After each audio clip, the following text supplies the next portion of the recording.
Admin. Okay. Hello, everyone. We'd like to welcome you to the last episode of my Mindset series.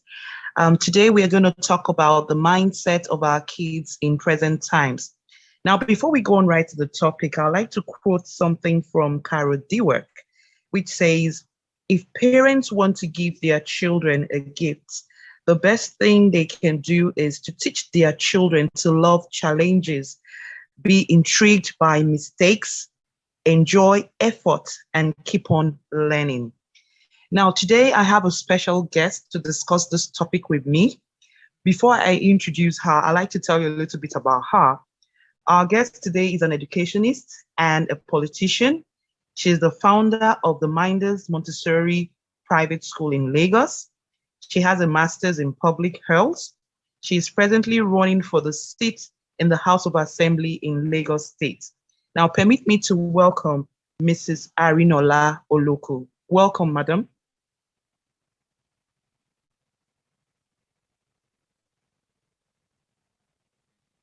We are waiting for you to turn on your mic, please.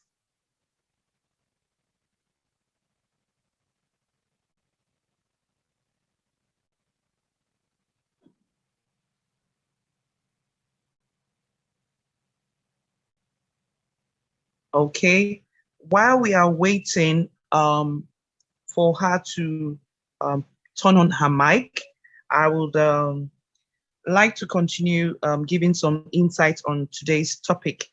Now, some days back, I watched a video, and the video was talking about, let me just read out what the message was all about.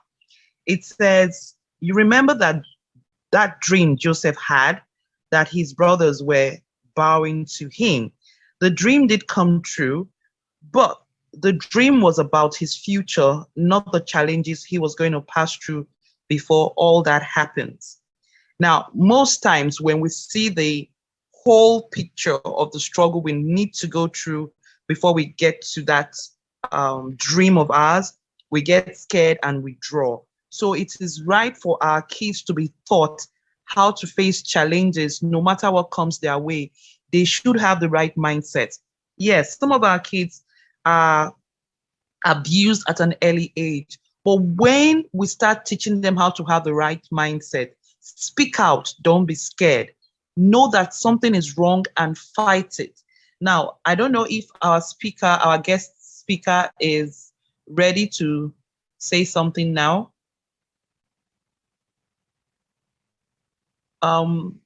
We are waiting on you, Mrs. Arinola Oloko, to say something. I can see you, you are on, but your mic is muted.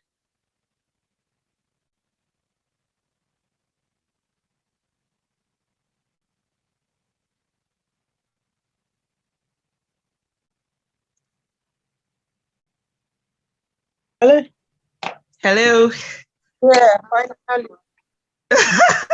Thank you. While you were trying to connect your audio, I was giving everybody an insight of what we are talking about today. So we are going to hit the topic right on. And today's topic is the mindset of our kids in our present time. So I'll give the mic to you.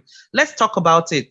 Who do you think is responsible to teach these kids how to have a positive mindset? That's a big question. That's a big question. Who is responsible? That's like playing the blaming game. So I think as a community, we're all responsible. I don't think it's just the parents. Okay. I would say the school, the parents, and the community. So aunties, uncles, sisters, brothers, everyone. I think it's a joint responsibility that we need to take on.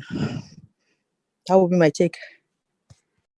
Okay. As an educationist, what do you think? What are the risks of our kids when they are outside their homes? Because from what we have seen from the last incident that happened in Chrisland School, most people blame the school and some people blame the parents.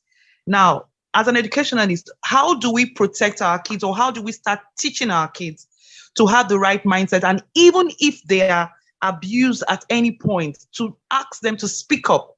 So how do you think the school can play a role? Even if the parents are failing, how can we help? Because the kids are important to us at this point. So how can we help? So first things I would like to say is that I would not want us to name schools or anything.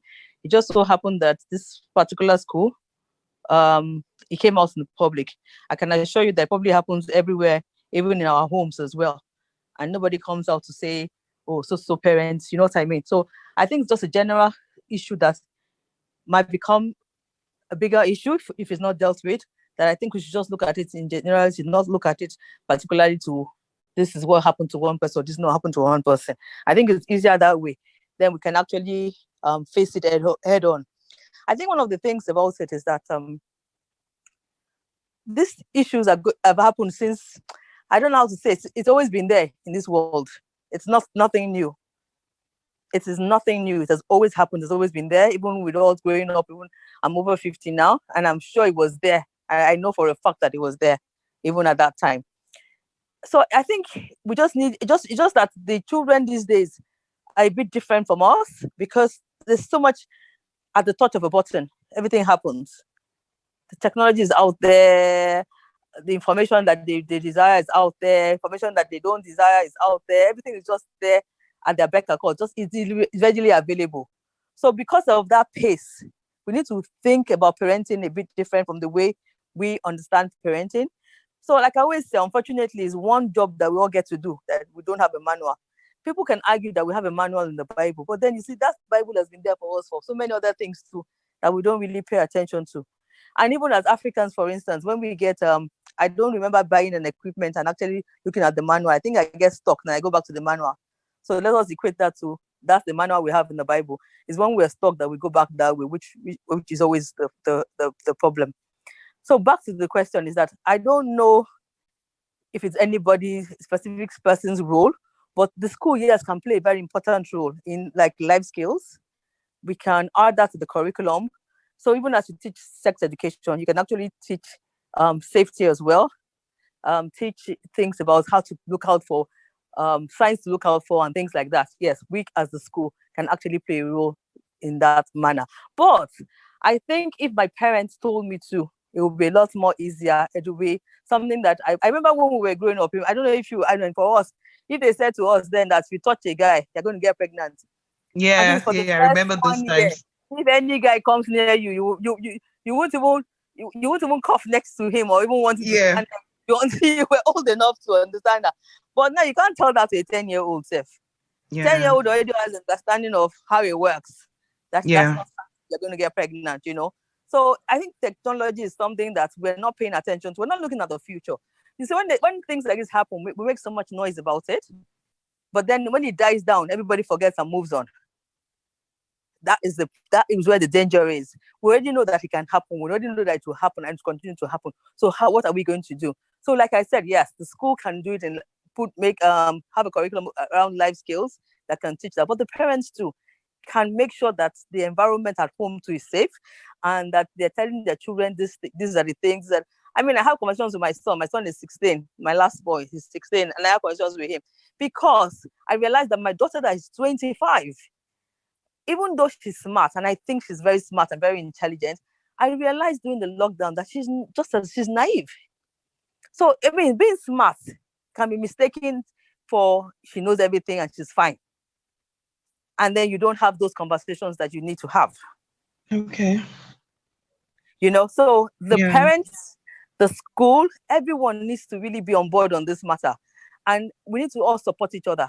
That's the thing. We need to support each other, mentor the children together, and be on the same page. So what I would expect around this area is a lot of workshop with parents, with the school, so that we're all, you know, there's just that one goal. So we're putting what is the goal in the middle of our roadmap or mind map that we want to create, and we're saying safety. So boys' safety, girls' safety. So it's not just safety for the girl child. Do you understand? And then we start working around what are the things that can be a risk? What are the things that we need to do? How can we do it differently? What was being done before? What are the ways that we around that, and then create something around it? Because what happened even the last time with the other school was I just saw a lot of people coming up with all kinds of seminars and they were all just blah, blah, blah, blah, blah. It's not something that you rush into. It's something that has to be very intentional and has to have lots of content. And you have to present it in a manner that you're not just preaching. You're getting them to really understand. Because these children, if you don't understand why you're telling them to do this thing, they're not going to do it. They would ask you why. So we need to be able to give them answers and practical answers and answers that make sense. Not answers because the Bible says so. Not answers that because my mommy said so or daddy said so. No. The implications of it, how sexually transmitted diseases, how that can be a long-time thing, how this, that, how that, explaining how it works. I think that's the way to go about it, if you ask me. All right. Thank you so much. Now, while you were talking, something struck me. When I read a lot about you, there was an interview you had and you said, I am a younger version of politicians. Now, hopefully, I know that if you are voted into office, how do you think you can make an impact in the lives of our children growing up now with all this going around? How do you think you can fight for these children while you are in office? I think one of the very basic things is, for instance, you need to understand that the role I'm going to is a legislative role. So it's a role where you pass bills and where you need to sponsor bills. So you sponsor bills against in a particular area that you're interested in, that you feel will make an impact. So for me, one of the first things would be tweaking our curriculum. Our curriculum has been the same way for years. It can't be the same way. This is the 21st century. And once we have to prepare 21st century learners and take into consideration the pace at which the children learn and things that are happening around them. So one of the first things will be about tweaking the curriculum. The first bill I would be interested in sponsoring is being able to tweak the curriculum. And when I say tweak the curriculum, I don't mean tweak the curriculum in just nursery and primary school. I mean tweak the curriculum all through, all board. The nursery, primary, secondary, tertiary, everywhere, tweak the curriculum. Even if it's vocational studies, these are basic things that just need to happen all the time. So that would be the first thing that I would do. And then we will now be dealing with issues like safety, sexual, whatever, things like that. We deal with all those issues. Life skills. I mean, the basic life skills that we do not have that conversation. We never sit down with our kids and call them and say, okay, I want to tell you this now. We don't even know at what age you say these things, what age you don't say them. So it's always when the things happen that you now start having that discussion and say, oh, didn't you know that you're not supposed to do that? But it should have happened before then. So I think the basic thing is the curriculum, including it into the school curriculums, tweaking the school curriculums so that it will be suitable for the children that we have right now and the generation. And this generation, we don't even understand them as well, because if you go up and read up about them, it's going to be even more interesting. So we need to be ready. So we need to look in the future. All right. Thank you so much. That the last thing you said made me laugh. We really don't understand these children. Now, let's share a little bit about our growing up so that children will learn, because this podcast, anybody can actually listen to it. So let children learn, how did we grow up? We make it sound as if it was easy for us growing up, or we didn't have challenges along the way, or there were things we couldn't fight. Everything was easy. Now, knowing the kind of person you have become today, because I have seen you stand up for the right things and stand up for not being intimidated. How did that start? Were you like that growing up, or it developed as you as an adult? Okay, so I've always been an advocate for the fact that even if they bring you up, you need to bring yourself up as well. So there's a Yoruba that says that that's when they bring you up, you need to bring yourself up as well. You need to train yourself. And how do you train yourself? As you go along, as you meet people and all that and all that. When we grew up, growing up for me, I think my parents should have been charged for war crimes, because I mean they were strict like that. It was, yeah, honestly, it was. So does not necessarily mean that it was the right thing, and does not necessarily mean that that's the same approach that is needed right now. Do you know what I mean? So as I said, we need to really truly understand, because even when you have kids, you have 5 kids. All 5 kids are different. Yeah, you cannot use the same approach for all 5 of them. True. My daughter went to a school. The school my son went to was a different school, because I realized that my son's interest and so and so, it would not thrive in that school. He would be unhappy there. So it wasn't like for us. If we all went to the same school, it wasn't even an option. Nobody even had that discussion or even thought about it. It was just the norm. Everybody went to this school. Everybody go. When it was time, you go. That was so. I mean, so it's totally different from when the time when we grew up. And it wasn't easy. We did all kinds of things as well. I remember scaling the fence. We did all kinds of things. It wasn't as if our lives were, but it's just that we didn't have all these things readily available at our disposal. It wasn't like that. Yeah. It wasn't like that. So it was a bit difficult. It was a bit different because the times were different. It was slower. It wasn't as fast paced as it is now and all that. So let us take that into consideration.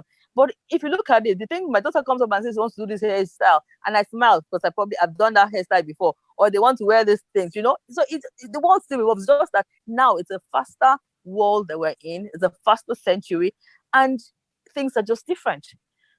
So we just need to do it differently, but achieve the same thing. I'm telling you that other people in our generation too that had all kinds of issues. There'll be people now. So nobody, there isn't the one way, is what I want to just even bring out. So it isn't the best way. It's just that let God just help us. We always say something that let God teach us how and what to do when it comes to bringing up our children, because nobody knows it all. Nobody has the answer to it. Yeah, thank you very much. I just remembered now that some children, as adults, they blame their life or their failures on the way maybe their parents brought them up. Just like you said, we must teach ourselves as we grow older. We must learn new things and start teaching ourselves and telling ourselves, this is what I want to become. So many children who are going through a lot of traumas, they will say, oh, daddy said this to me, or mommy did not encourage me, and all that. So the message out there is we must learn to train ourselves even after our fathers have either done their best or not, So that is what I think our children should do. Or what do you think? Because some children come from homes. That blaming game is just a human reaction to things. We always have to have something to blame for ourselves. You think about it. We always wanted a reason for something. We don't feel something can happen just on its own, that it has to have happened. So something has to be behind it. It makes us feel better as human beings. Think about it. Think about it. It's just normal. Just because it feels better when you feel like, oh, I don't totally want to take control over this thing because I feel like someone else, but someone else was okay, yes, maybe that's why it happened, or maybe it was the enemy that made me do it, or maybe it was Satan that made me do it. You just have to blame something to make it. When there's pain in an issue, you just look for something that will help you succor it and make you feel better, because you're trying to make yourself feel better. But at the end of the day, we have to own it. That's the thing about it. That's the same thing with leadership. They're not owning it because they're saying, oh, the people are the ones not doing whatever. Oh, we're not doing that. So it's the same process. So it's something that we should have learned from very little, from even as kids. Our parents will have instilled it in us. The school will have instilled it in us that, when you start something. Today I was okay, so a friend of ours passed on a few years ago. So today they had a tournament for schools. There was this little boy that was swimming. He did the 100 meters race. He was younger than the others, and he wasn't such a good swimmer because obviously he was just learning. But his parents wanted him to try anyway. So he did the first lap, which, everybody had gone the second one, third time, and he was still doing the first one. And then his mother said they should go and get him out of the pool. Or his father said, sorry, they should go and get him out of the pool. I turned to the father and I said, no, you can't do that. Let him swim the length. And let him turn around and go back and do the 100 laps that he set out to do. I was like, no, he's tired. They should get him out. She was screaming. I said, no. I said, you need to teach him that tenacity. That is that tenacity that you is starting from now. It is not later on in life that you're going to teach him. Let him know that when you start something, you finish it. Except he's in danger. If he's not in danger, you need to check the situation, risk assessment, and see, is he in danger? If he's not in danger, then let him do the laps, go back as he wanted to. And I stood up and I started clapping and shouting, go, go. I don't know him from Adam. I don't know him from anybody. The boy took his time, but he finished it. And when he came out, I went and I hugged him. I said, well done. You did very well. You were brave and courageous for you to have started in the first place and for you to finish it. And that's what kind of things that we need to start telling our children. That kind of things, examples we need to show them, that when you start something, you finish it. When you do something, when you put your heart into something, when you show tenacity, you show character, you show competence. We need to teach them all those things. I think the major problem here, if you ask me, and I've always said it, is that we're not good role models. I take the blame, and I think everyone else should look at themselves.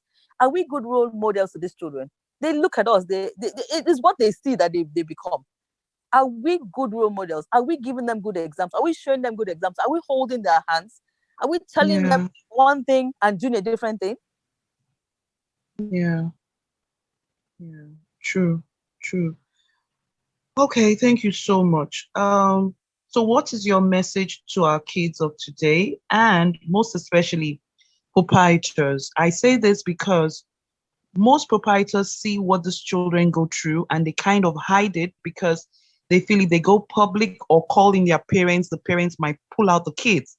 Now, we should not be thinking of the gain for the school, but rather the kids are our priority. So, what's your advice to proprietors, first of all, who try to hide these things and not help the child, but rather have the financial gain? And what is your message to our kids today?